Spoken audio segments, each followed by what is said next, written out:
tá gravando e aí é só para, pode ser dúvida de vocês também. Ela pediu para me reforçar um pouco sobre a questão da coleta, né? E aí, hoje eu coloquei para vocês lá no Life o manual, tá?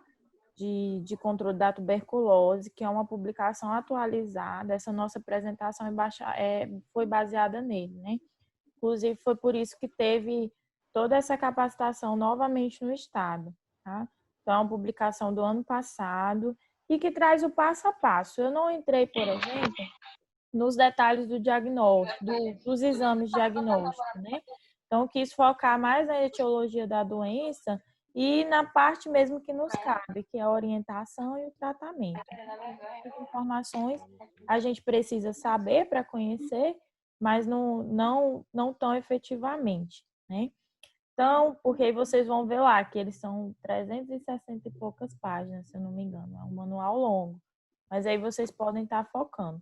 Então, eu gostaria só de reforçar a questão da coleta. E outra dúvida que surgiu lá, não foi nem dúvida, né?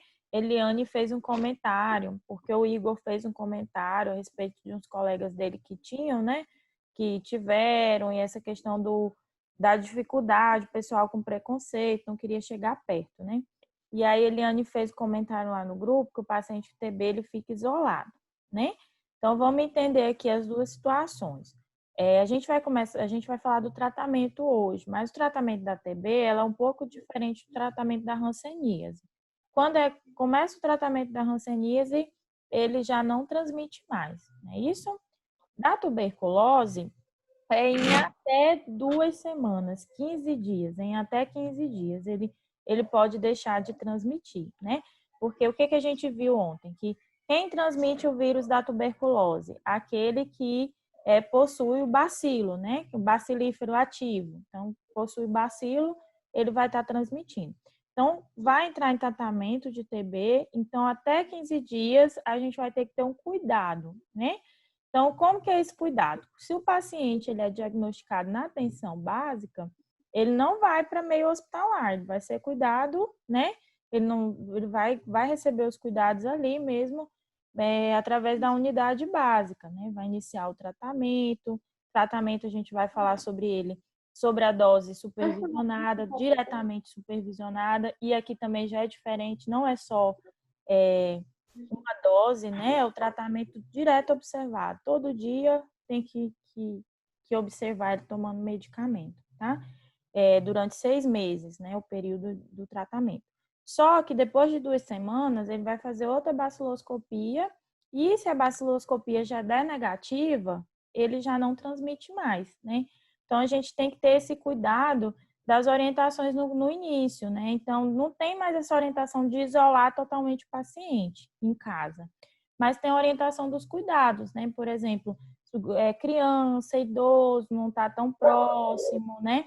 A gente ter esses cuidados nesse período de início de tratamento, tá? Lá no meio hospitalar, por que o paciente é isolado? A gente está num meio totalmente diferente. Lá eu tenho que pensar na prevenção, na segurança de quem? Dos profissionais, não é isso? E também na segurança do próprio paciente, porque o paciente ele já vai estar com tuberculose e a gente sabe o risco no meio hospitalar, né?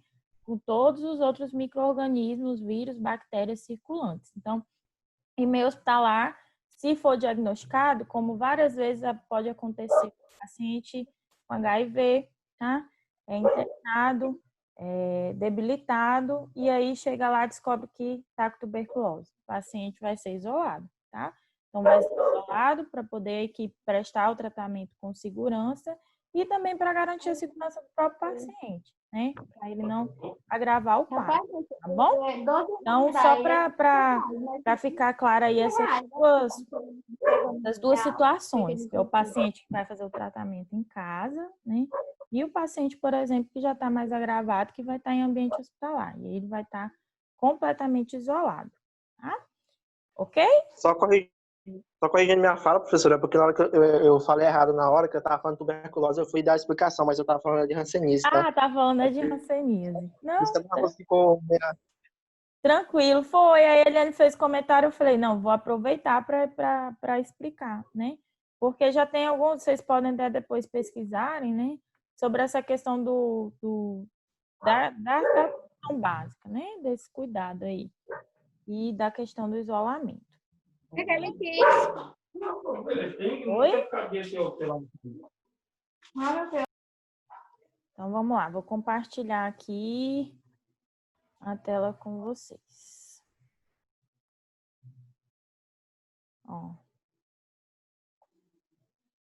Só colocar aqui no canto.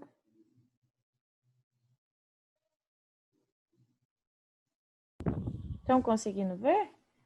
Só estou tentando mudar aqui, mas tá... Aí. Já apareceu. Tá? Então, aqui, ó, gente, só para reforçar que se ficou alguma dúvida nessa parte da coleta, né, do armazenamento e transporte das amostras de escarro, tá? Então, assim, o que é muito importante? A gente orientar o paciente para ele poder fazer a amostra correta, né? Eliane até comentou também, senão vai vir só saliva, e com a saliva a gente não consegue identificar se um paciente está com tuberculose ou não, né? Então, uma boa amostra de escarro, ela vai vir da árvore brônquica, tá? E é obtida aí após o esforço da tosse. Tá? O volume ideal da amostra é de 5 a 10 ml. Lá naquele potinho, cabe até 50 ml. Então, tem que orientar também o paciente, porque às vezes ele vai, nossa, eu preciso dar o potinho cheio, né? E você fala assim, não, professora, às vezes essa orientação bem simples aqui, ó, porque senão ele vai Professora, Sim. lá no Lu, a Oi, Lu. gente faz esse exame lá de tuberculose lá no laboratório. Sim. E os pacientes que fazem, ou os que fazem tratamento, que estão fazendo exame anualmente, eles sempre fazem, repetem os exames. Eles têm uma dificuldade para essa coleta terrível. A gente tem que explicar, reexplicar, e eles ainda colhem errado, porque eles colhem só saliva em vez de colher a secreção.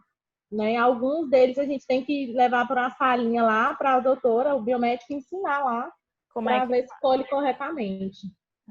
Então, é isso mesmo. Tem que orientar. Aí você fala, não, até isso, professora, assim, tem que falar que não é o pote completo. O ideal é que ele faça, né, tente aí escarrar pelo menos 3 vezes, mas não é 3 amostras, tá? É 3 vezes seguida para a gente conseguir esse aí de 5 a 10 ml, tá? Para poder encaminhar. Cuidados que a gente tem que ter, né? Aí vai o recipiente, ontem até mostrei a imagem, né, que nele cabe até 50 ml. Tem que identificar com o nome do paciente, a data da coleta, tá? Orientação importante também, né, que as amostras devem ser coletadas em local aberto, de preferência ao ar livre. Por quê? Tem bacilo ali, né? Então, quando ele vai fazer a tosse, pode ficar vários bacilos ali suspensos, né? E aí a gente tem o risco aí de estar contaminando os familiares, né? Outras pessoas que convivem ali perto, tá? Momento da coleta e número de amostras. O diagnóstico deve ser feito a partir de 1 ou 2 amostras. Então, geralmente, se a primeira amostra for suficiente, né? Então, como que faz? Estou com um paciente com suspeita de tuberculose. Lá no momento da consulta, eu já oriento ele a fazer a primeira amostra. Ele vai tentar, né?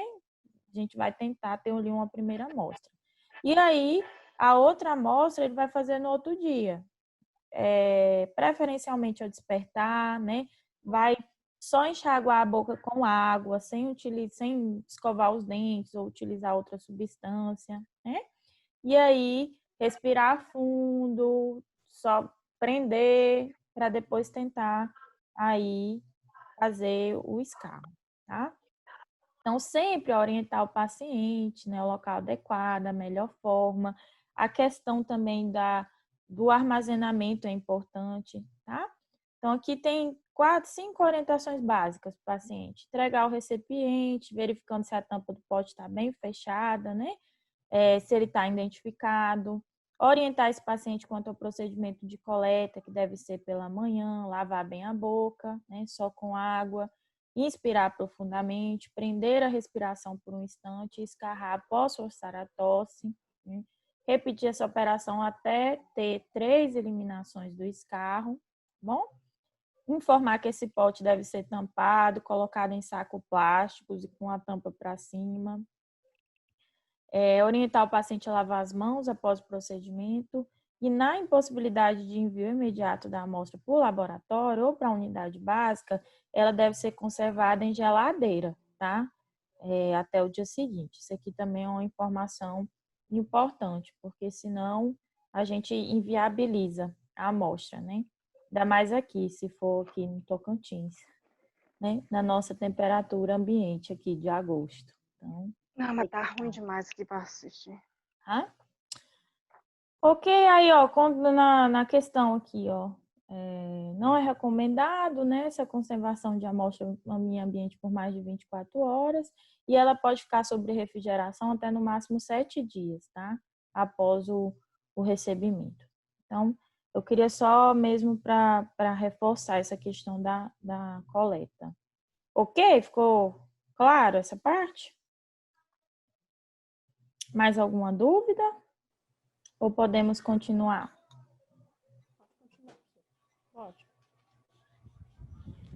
Posso continuar? Vocês falem comigo. Pode, professora, pode sim. Então, vamos lá. Hoje a gente vai continuar falando do tratamento, né? Então, ontem a gente falou do agente etiológico, como que a doença é transmitida, como que é feito o diagnóstico, né? Que a gente tem a baciloscopia, o exame de cultura. Também pode ser feito o diagnóstico através dos exames de imagem. Falamos da tuberculose pulmonar clássica, né? Sintomas: tosse persistente, secoprodutiva, né? O emagrecimento, febre, que pode ter também, né? Então, a gente falou desses sintomas clássicos e também da possibilidade da tuberculose extrapulmonar, que aí os sintomas vai depender do sistema que foi acometido. E hoje a gente vai continuar aqui falando do tratamento, né? Então, como que é realizado o tratamento? Quanto tempo dura o tratamento? Quantos medicamentos, né? Então, um ponto-chave quando eu penso em tuberculose é o tratamento. Porque a gente tem muito caso de abandono do tratamento, né? E isso gera uma falha aí terapêutica depois, né? Uma possível resistência. Então, se o paciente ele abandona o tratamento, já aumenta a chance desse tratamento não ser efetivo numa próxima tentativa, tá? Por isso, uma das propostas, quando a gente pensa no tratamento da TB, é o tratamento, o TDO, que a gente chama, tratamento diretamente observado. Então, esse paciente, ele vai na unidade básica ou um profissional vai na casa dele todo dia para acompanhar. Então, a gente tem um formuláriozinho e todo dia acompanha, né? Uma especificidade também é que todos os medicamentos têm que ser ingeridos de uma vez só, tá? No caso da tuberculose. Então, vamos lá.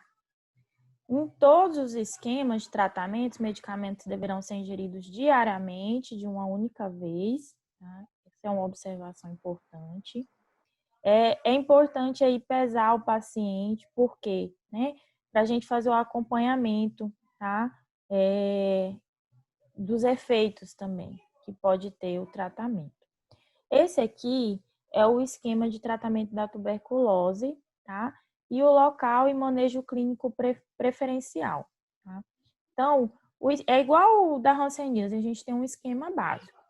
Caso o paciente apresente efeitos colaterais ou alguma complicação, aí a gente vai pensar nos esquemas especiais, tá?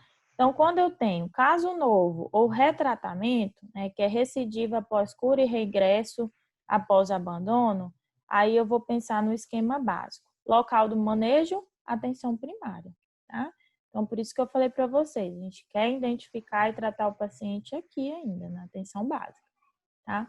Quando eu tenho aí tuberculose meningoencefálica e osteoarticular, também é o esquema básico, né, para esse tipo específico, só que aqui vai ser tratado em hospital, tá? Caso o paciente apresente toxicidade, intolerância ou impedimento ao uso do esquema básico, né, a avaliação de falência terapêutica, aí vai ser necessário um esquema especial. Também vai ser feito numa referência secundária. O que seria isso? Um centro especializado, né? E aí isso vai depender de cada região de saúde, né? Como que está organizado o serviço. Se tiver falência terapêutica por resistência e resistência comprovada, também vai pensar em outro esquema especial e também a referência aí vai ser em ambiente hospitalar, tá? Esse aqui é o esquema básico para o tratamento em adultos e adolescentes, né? Maior ou igual a 10 anos de idade. É o RHZE, né? Só falar aqui para vocês o que é. Rifampicina, isoniazida, piranamina e embutabol, tá? São esses os medicamentos. E aí, né, de acordo com a faixa de peso, né, do paciente, a gente vai estar estabelecendo a quantidade, né, de comprimido, né? Então, acima de 70 quilos, 5 comprimidos. Aí tem 2 momentos nesse tratamento. A fase intensiva, que é a dose que a gente chama dose de ataque, e depois a fase de manutenção, tá? Vocês vão perceber que a dose de ataque, ela é maior, né? Ela é mais medicamentos. Por quê? É aquele momento que a gente quer eliminar completamente os bacilos, né? E depois a dose de manutenção é para que não tenha, para garantir mesmo que todos os bacilos foram eliminados e que não tenha ali um processo de recidiva, né? Então, quanto tempo dura o tratamento? 6 meses, tá? Se não houver abandono ou nenhuma intercorrência no meio do tratamento, esse tratamento é para durar 6 meses. Esse aqui é no caso de meningoencefálica e osteoarticular, tá? Que aí o esquema é especial, o esquema é diferente, mas com as mesmas medicações, tá? Aqui é o esquema básico para criança. Então, o esquema básico, ele pode ser administrado nas doses habituais para gestante e, dado o risco de toxicidade neurológica ao feto atribuído à isoniazida, recomenda-se o uso de piridoxina, né? 50 mg dia. Então, aqui eu já tenho, quando eu penso em gestante, eu já tenho uma alteração aí no esquema, tá? Então, em casos individualizados, independente da presença de outras morbidades, quando a TB apresentar evolução clínica não satisfatória, o tratamento vai ser prolongado, tá? Na sua segunda fase, de 4 para 7 meses. E deve ser definido, idealmente, na referência secundária, então, no centro especializado, tá? Então, esse caso aqui é aqueles casos que a gente vai observar, né? Que a gente que não está fazendo tratamento, mas não está tendo a avaliação satisfatória e precisa ser encaminhado para reavaliar se realmente o esquema terapêutico está sendo apropriado ou é necessário outro esquema, tá? Então, aqui, indicações para ampliação de tempo de tratamento, né? Quando que vai acontecer isso? O paciente não vai ter que ficar mais de 6 meses em tratamento, né? No caso, vai ter que aumentar a dose de manutenção. Pacientes que têm baciloscopia de acompanhamento negativa, com evolução clínica ou radiológica insatisfatória, tá? Ou seja, os sintomas, né? O comprometimento pulmonar não está adequado. Paciente que tem baciloscopia positiva, com poucos bacilos, no 5º ou 6º mês de tratamento, né? Isoladamente, com boa evolução clínica e radiológica. Aí aqui a gente vai investigar outra possibilidade, que é o TB resistente. Tá? Paciente com apresentação radiológica evidenciando múltiplas capilaridades, especialmente se exibem baciloscopia positiva, ao final do 2º mês de tratamento. E aí eu também vou investigar a possibilidade de um TB resistente, né? Porque no final da dose de ataque, isso aqui já é para ter mudado, né? A gente já tem que ter uma evolução. Quando não tem, aí já tem que pensar aí numa possibilidade de ser um TB resistente. Tá? Então, a indicação de internação compulsória para tratamento de tuberculose deve ser considerada somente em casos excepcionais, tá? Esgotadas todas as possibilidades de abordagem terapêutica ambulatorial, com avaliação do serviço de assistência social e aval do Ministério Público, né? Então, primeiro, a gente vai conversar com o paciente, sensibilizar o paciente, tentar todas as formas de tratamento, né? Então, por que tem essa observação aqui da indicação compulsória, né? obrigatória. É para a questão mesmo da proteção das outras pessoas, né? Então, quando a gente tem as pessoas que realmente não querem fazer o tratamento, às vezes é necessário, tá? Segmento do tratamento, tá? O acompanhamento do tratamento, ele consiste nas seguintes atividades. O acompanhamento clínico para todos os casos, então a gente vai avaliar o paciente, né? Ver como que ele está reagindo à medicação em relação aos sinais e sintomas, né? Vai fazer o controle bacteriológico para os casos pulmonares, né? A TB clássica, e o controle radiológico, principalmente quando o exame de imagem tiver sido utilizado como parâmetro aí para auxiliar o diagnóstico, né? Então, se no primeiro diagnóstico precisou, além da baciloscopia do exame de imagem, para o acompanhamento a gente também vai utilizar o exame de imagem, tá? Então, para o controle aí bacteriológico, é fundamental a realização da baciloscopia mensal, né, nos casos de TB pulmonar, para a gente monitorar a efetividade do tratamento, ou seja, a gente espera, né, que com 15 dias ele já não tenha mais bacilo. Então, precisa ficar acompanhando como está se dando essa evolução aí, né, ao longo do tratamento. Então, espere-se a negativação da baciloscopia a partir do final da segunda semana de tratamento, né? Entretanto, pacientes podem persistir com a baciloscopia positiva sem que isso signifique falha terapêutica, tá? Então, paciente que tem baciloscopia positiva ao longo do tratamento, né? Ou que tem uma negativa e depois positiva, eles vão ter que ser avaliados. Aí a gente vai pensar na adesão ao tratamento, se realmente o tratamento está sendo realizado da forma adequada, vai pensar de falência terapêutica e vai pensar na resistência, né? São pacientes que são resistentes a essas medicações que são utilizadas, né, para tratar a TB. Então, baciloscopia positiva ao final do segundo mês do tratamento, deve-se solicitar o exame de cultura, tá? Com o teste de sensibilidade, prolongando aí a fase de ataque por mais 30 dias e reavaliar o esquema de tratamento com o resultado do teste de sensibilidade, né? Então, com o resultado de teste de sensibilidade, a gente já consegue verificar quanto que esse medicamento é efetivo ou não, né? Então, por isso, esses detalhes, né? Então, segundo mês já é para estar com baciloscopia negativa. Se não está, a gente vai pensar em outras alternativas, tá? Paciente com evolução insatisfatória, ou seja, não melhora clínica ou persistência de baciloscopia associada ou não com aspecto radiológico, né? Evidenciando aí a atividade da doença. Deve ser encaminhados para uma referência, né, para avaliação. Então, a gente vai seguir primeiro aquele esquema terapêutico, né, proposto, o esquema básico. Se não está, o paciente não está resistindo, não está respondendo, ele precisa ser encaminhado para referência, tá? Para ter uma avaliação mais detalhada do seu caso. Então, paciente inicialmente com exame bacteriológico positivo deverão ter pelo menos 2 baciloscopias negativas. Isso é critério, tá? Critério de cura. Então, tem que ter pelo menos 2 baciloscopias negativas na fase de manutenção para a gente poder comprovar a cura. Uma no decorrer da fase de manutenção e outra no final do tratamento, que vai ser no 5º ou no 6º mês, tá? Então, o paciente, nesse caso de TB, ele só recebe alta quando a gente já consegue verificar isso no exame. Diga.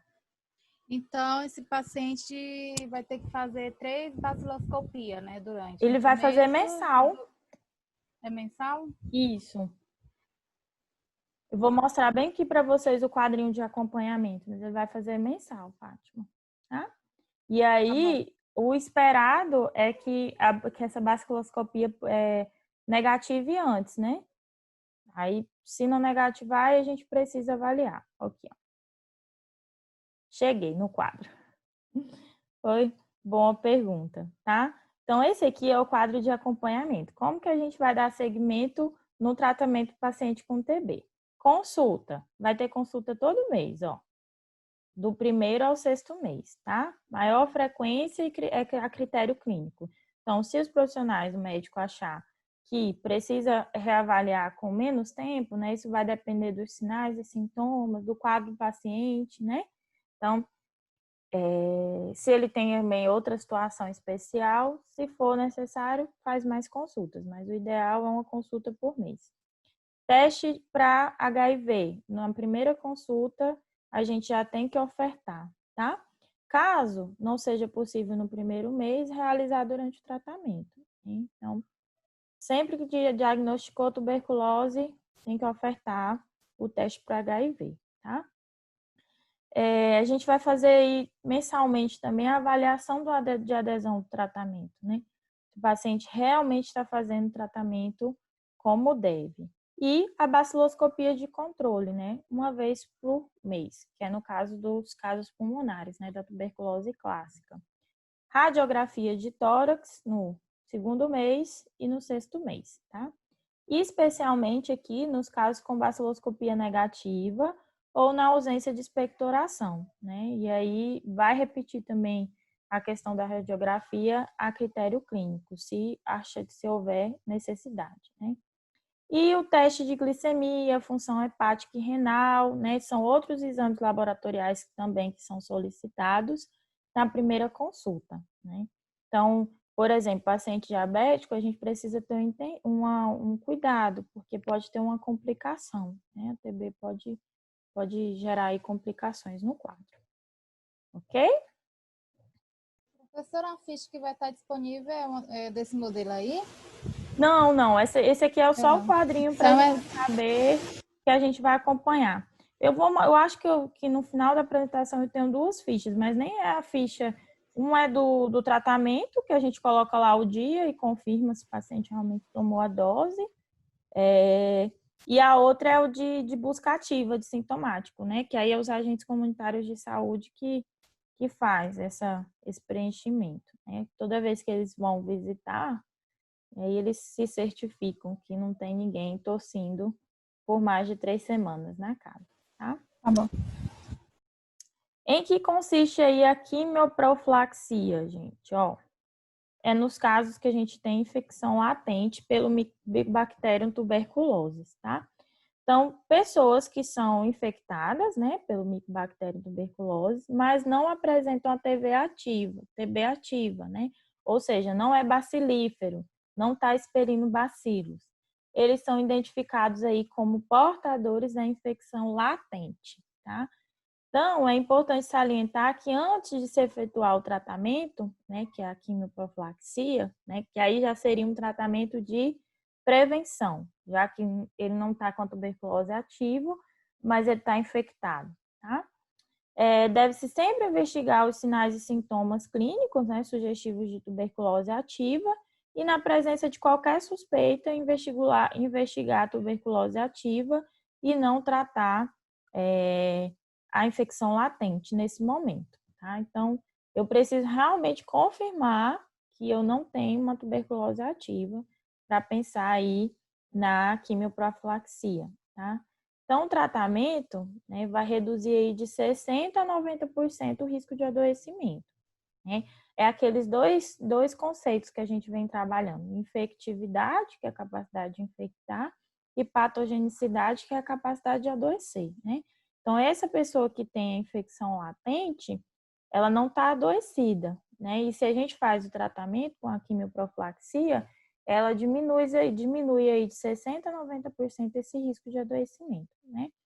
E essa variação se deve aí à duração e adesão ao tratamento, tá? Aí, o que vai ser utilizado, né? Isoniazida, na dose de 5 mg quilo a 10 mg quilo, né, de peso, até a dose máxima de 300 mg dia. E vai ser realizado aí por um período mínimo também de 6 meses, tá? A rifambicina, tá? Que é preferencial em indivíduos com mais de 50 anos de idade, né? Crianças aí, menores de 10 anos de idade, hepatopatas, contatos, né? Imunorresistentes, quem tem intolerância também, né? E aí, que tem contraindicada, né? O uso dos outros medicamentos. Nessa situação, vai utilizar a famicina, tá? Aí a gente falou também dessa situação que pode acontecer, né? Que é a tuberculose droga-resistente, que é aquele paciente que não responde ao medicamento, né? Então, o tratamento da tuberculose droga-resistente é um dos maiores desafios aí para o controle da doença no mundo, e especialmente a que envolve a resistência à rifamicina, né? Rifampicina, isolada ou combinada a outros fármacos, pois se trata do medicamento mais ativo contra o bacilo da tuberculose, né?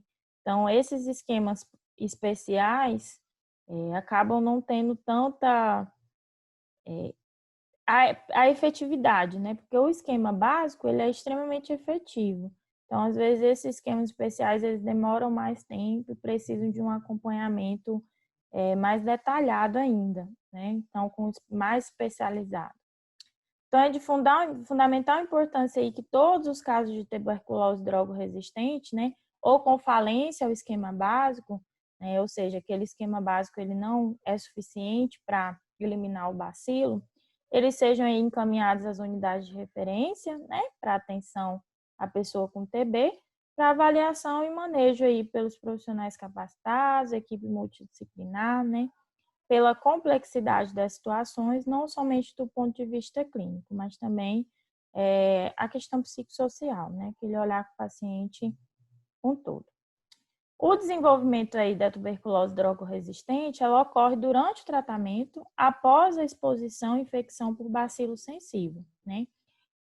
Às vezes ela pode ser resultado, gente, do tratamento inadequado, incompleto, por isso a importância da gente orientar o paciente, né? E acompanhar mesmo o paciente para que ele inicie e conclua o tratamento, tá? Porque se pode acontecer isso, dele se tornar resistente, né? E aí, também o uso irregular dos medicamentos, abandonos frequentes, né? É o que colabora aí para isso. Então, a adesão aí, ó, ao tratamento tem papel central no segmento desses pacientes, sendo que a unidade básica de referência, né? Devem se organizar de maneira integrada para garantir a realização do tratamento diretamente observado, tá? E notificar aí os casos no site da tuberculose. Tá? A gente vai voltar depois, continuando falando aqui do tratamento diretamente observado. Falta menos de um minutinho, tá? Interrompi para não sair de mal educada, que nem eu tô saindo esses últimos dias. Aí a gente vai fazer um intervalinho de 10 minutos e retorno, tá bom? Se tiver alguma dúvida, já retorno com as dúvidas. Ok? Tá a batata aqui da minha filha. Isso, vá Até fritar. mais. Até.